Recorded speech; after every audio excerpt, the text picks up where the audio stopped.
Assalamualaikum warahmatullahi wabarakatuh. Perkenalkan, nama saya Yoga Bayu Prasetya. Saya perwakilan dari kelompok 8. Di sini saya selaku moderator akan memimpin jalannya presentasi pada kali ini. Presentasi kali ini kita akan membahas tentang kebijakan moneter. Kebijakan moneter itu apa? Ya, nanti kita akan ada 4 poin dan 1 poin itu akan dibacakan oleh 1 orang. Dan untuk poin yang pertama akan saya bacakan, yaitu tentang mekanisme transmisi kebijakan moneter. Mekanisme transmisi kebijakan moneter pada dasarnya menggambarkan bagaimana kebijakan moneter yang diambil oleh bank sentral itu sendiri dalam mempengaruhi berbagai aktivitas ekonomi dan keuangan, sehingga pada akhirnya mampu untuk menetapkan tujuan akhirnya. Secara spesifik, Taylor juga berpendapat bahwa mekanisme transmisi kebijakan moneter adalah, dalam bahasa Inggris, the process through which monetary policy decisions are transmitted into change in real GDP and inflation. Mekanisme transmisi moneter tersebut dari suatu yang tindakan bank sentral terhadap penggunaan instrumen moneter. Tindakan tersebut kemudian berpengaruh terhadap aktivitas ekonomi dan keuangan melalui berbagai saluran transmisi kebijakan moneter, yaitu saluran uang, kredit, bunga, nilai tukar, harga aset, dan ekspektasi. Kebijakan moneter banyak dipengaruhi oleh 3 faktor.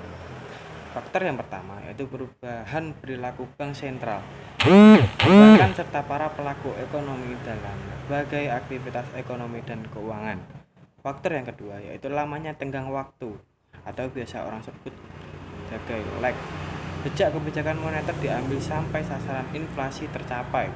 Serta faktor yang ketiga yaitu terjadi perubahan pada berbagai saluran transmisi moneter itu sendiri sesuai dengan perkembangan ekonomi dan keuangan di negara yang bersangkutan. Instrumen meliputi operasi pasar terbuka, cadangan wajib minimum, fasilitas diskonto, dan himbauan.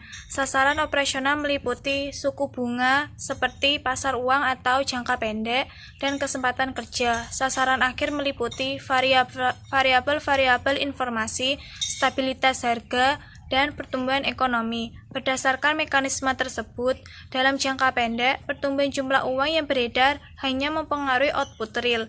Dalam jangka menengah, pertumbuhan jumlah uang yang beredar akan mendorong kenaikan harga atau inflasi yang pada waktunya menyebabkan penurunan perkembangan output real menuju posisi awal. B. Tenggang waktu lag dalam kebijaksanaan moneter. Kebijaksanaan moneter yang bertujuan menjaga stabilitas ekonomi yang bergantung pada kuat atau tidaknya hubungan antara perubahan kebijakan moneter dengan kegiatan ekonomi, serta juga bergantung pada adanya jangka waktu antara perubahan kebijakan moneter dengan efeknya terhadap kegiatan ekonomi. Jangka waktu di antara perubahan kebijaksanaan dengan perubahan kegiatan ekonomi sering disebut dengan tenggang waktu atau time lag.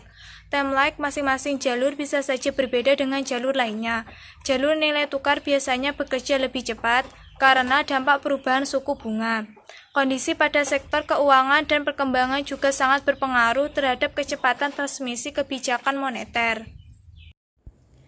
Poin yang ketiga adalah kebijaksanaan moneter dengan keadaan ketidakpastian. Kebijaksanaan moneter pada umumnya berkaitan dengan bagaimana menggunakan suatu instrumen yang pasti agar tercapai suatu target tertentu. Terkadang pembuatan kebijaksanaan dianggap memiliki kekuasaan tertinggi sebab mereka selalu menganggap dapat mencapai sasaran yang diinginkan. Bahkan instrumen kebijaksanaan tidak memiliki pengaruh langsung kepada sasaran antara target akhir. Ada 2 pernyataan yang harus dipenuhi agar dapat mencapai sasaran yang digariskan. Yang pertama, perubahan dalam instrumen kebijaksanaan harus memiliki dampak yang dapat diperkirakan secara sempurna pada tujuannya. Yang kedua, dampak dari variabel yang lain pada tujuan dapat diperkirakan secara tepat pada setiap waktu. Kebijaksanaan yang diambil untuk suatu tujuan memerlukan tenggang waktu pada saat akan mengambil suatu kebijaksanaan dengan adanya suatu masalah. Setelah diputuskannya suatu instrumen kebijaksanaan, implementasi juga memerlukan tenggang waktu atau time lag. Adapun instrumen kebijaksanaan moneter yang dapat digunakan antara lain open market operation atau operasi pasar terbuka, reserve ratio atau rasio cadangan wajib, dan discount rate atau tingkat diskon atau tingkat bunga. D. Implementasi kebijakan moneter. Implementasi kebijakan moneter terdiri dari instrumen, sasaran operasional, sasaran antara, serta sasaran akhir. Implementasi kebijakan dalam mencapai sasaran akhir dapat dilakukan dengan menggunakan dua pendekatan, yaitu pendekatan kuantitas besaran moneter dan suku bunga sebagai harga besaran moneter. Untuk mencapai sasaran antara bank sentral memerlukan sasaran-sasaran yang bersifat operasional agar proses transmisi dapat berjalan sesuai dengan rencana.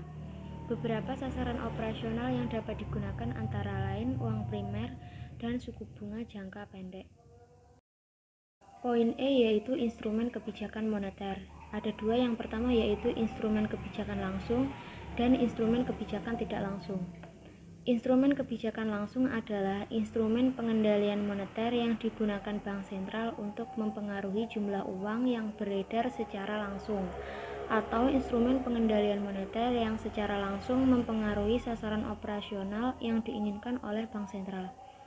Instrumen kebijakan tidak langsung adalah instrumen pengendalian moneter yang secara tidak langsung mempengaruhi sasaran operasional ke arah yang ditargetkan oleh bank sebagai otoritas moneter. Sekian presentasi dari kami, saya perwakilan dari kelompok 8. Mohon maaf bila ada salah kata dan salah perbuatan. Atas kurangnya saya mohon maaf, atas perhatiannya saya ucapkan terima kasih. Wassalamualaikum warahmatullahi wabarakatuh.